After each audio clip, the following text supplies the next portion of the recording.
ertugrul غازی کا character دیکھا ہے جو اپنے موٹیو کے لیے، اپنے پیشن کے لیے جنونی ہے، حتیٰ کہ اپنی جان داؤ پہ لگا دیتا ہے۔ بابر ایک ایسا کریکٹر ہے کہ حرکات و سکنات، جس کا ہر گیسچر، اس کے فیشل ایکسپریشنز ہر 15-20 منٹس کے بعد آڈینس کو اس ٹریجڈی سے، اس پتھیٹک سچویشن سے نکال کر کامک ریلیف دیتا ہے۔ ایک خشک دریا کے اوپر پل بنا دیا، اسرائیل نے دلی دومرول کو زمین پر دے مارا۔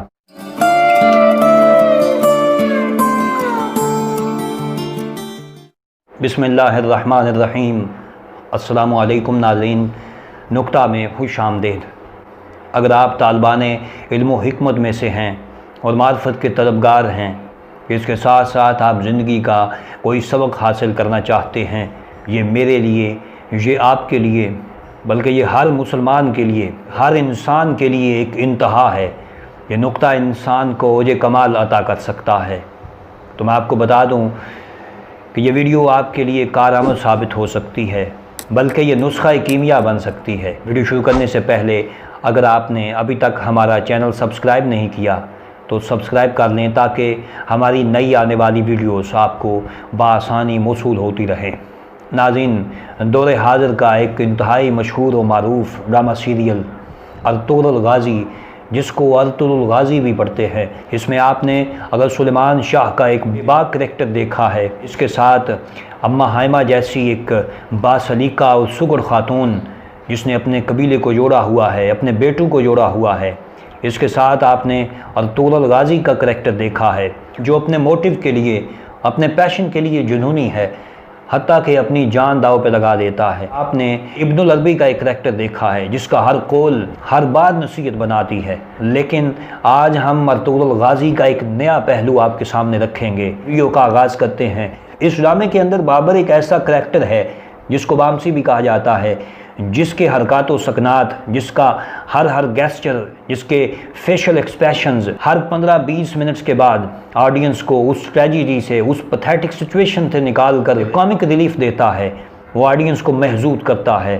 لیکن اس موقع پر بابر کا وہ جملہ انسان کی زندگی کے لیے، اگر کوئی سمجھنے والا ہو تو انسان کی زندگی کے لیے مشعل راہ بن سکتا ہے۔ یہ واقعہ اس وقت ہوتا ہے جب بامسی اور اس کے دوسرے دوست ہلینا کو اس کے گورنر باغ کے پاس بخیر و عافیت پہنچا کر واپس ہانلی بازار میں بیٹھے ہوئے ہیں اور کھانا شروع کرنے والے ہیں۔ اپنے دوست نورگل سے اجازت لے کر بابر ایک واقعہ شروع کرتا ہے۔ میں آپ کو بتاتا چلوں کہ ویڈیو کے لاسٹ پہ ہم آپ کو اس ڈرامے کا سیزن اور وہ ایپیسوڈ بتا دیں گے جس میں یہ سارا واقعہ رونما ہوتا ہے۔ اجازت لے کر بامسی وہ واقعہ سنانا شروع کرتا ہے۔ بابر اپنے دوستوں سے مخاطب ہو کر کہتا ہے کہ بھائیو، ایک بہادر دلی دومرول تھا، انتہائی بہادر نوجوان۔ یہ دلی ضمیر نہیں ہے، یہ دلی دومرول ایک نیا کریکٹر ہے۔ اس واقعے کی لفاظی دیکھیے، یہ سارا کریڈٹ رائٹر اور ڈائریکٹر کو جاتا ہے۔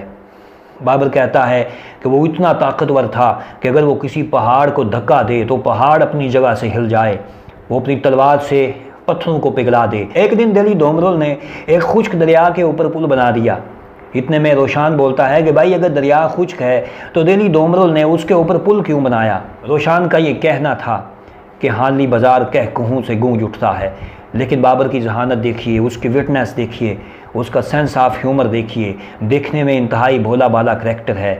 لیکن اس نے روشان کو جواب دیا کہ بھائیو، جس طرح یہ روشان ہمارے قبیلے میں نکارا ہے تو پل کا بھی یہی کام تھا۔ دوبارہ کہہ کہوں کی آواز گونجتی ہے۔ بابر کہتا ہے کہ بھائیو، اس نے پل بنا دیا، جو اس پل سے گزرتا اسے 30 ادا کرنا ہوتے، اور جو اس پل سے نہیں گزرتا تھا وہ اس بندے سے 40 لیتا تھا۔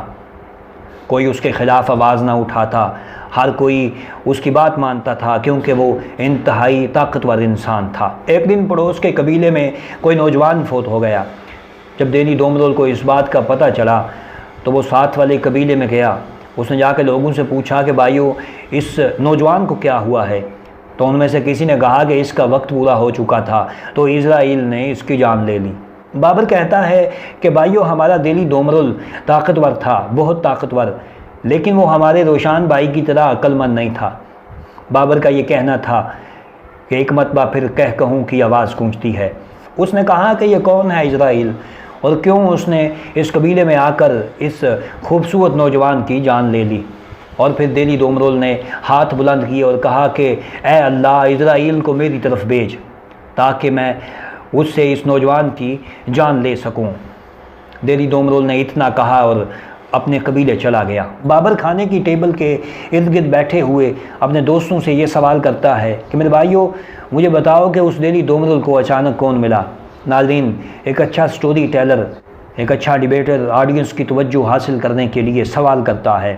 تو جب سارے دوست بابر کی طرف متوجہ ہوئے تو روشان نے پوچھا کہ بھائی بتاؤ اس دہلی دومرول کو کون ملا؟ تو بابر نے جواب دیا اسرائیل۔ اور جب دہلی دومرول نے اسرائیل کو دیکھا تو اس کی طرف چل پڑا تو اسرائیل نے دہلی دومرول کو زمین پر دے مارا۔ اب دہلی دومرول کی عقل ٹھکانے آئی، اب اس نے منت سماجت کرنا شروع کر دی۔ جب دہلی دومرول نے اپنی جان کی بھیک مانگی تو اسرائیل نے کہا کہ میں تیری جان اس وقت بخشوں گا جب تو مجھے اپنی جگہ کسی دوسرے انسان کی جان دے گا۔ وہ دہلی دومرول اپنی ماں کے پاس جاتا ہے، انکار ہوتا ہے، اپنے باپ کے پاس جاتا ہے، اسے انکار ہوتا ہے، آخر میں وہ اپنی بیوی کے پاس آتا ہے۔ اس نے بیوی کو آ کر سارا واقعہ سنایا تو اس کی بیوی نے کہا کہ اسرائیل کو کہو آئے اور میری جان لے لے۔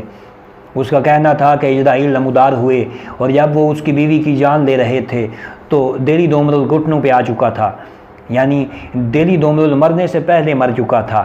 دہلی دومرول نے ہاتھ اٹھائے اور اللہ کی بارگاہ میں التجا کی کہ مولا اگر تو جان لینا چاہتا ہے تو ہم دونوں کی جان لے لے۔ بابر کہتا ہے کہ بھائیو دہلی دومرول کا یہ کہنا تھا، دہلی دومرول کے ہاتھ بلند ہوئے تھے، رب کائنات نے ان دونوں کی جان بخش دی تھی۔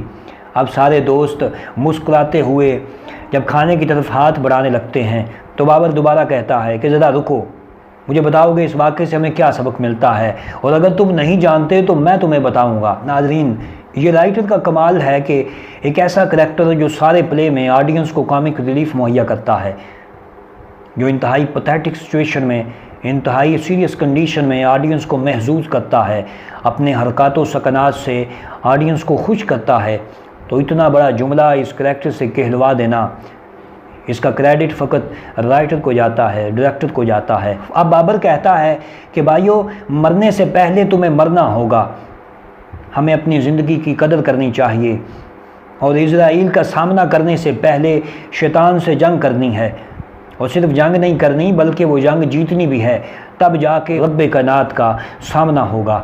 رب کائنات ہمیں اپنی زندگیوں کو حقیقی معنوں میں بعمل گزارنے کی توفیق عطا فرمائے، اطاعت الہی اور اطاعت محمدی کرنے کی توفیق عطا فرمائے، رزق حلال کھانے کی اور کھلانے کی توفیق عطا فرمائے۔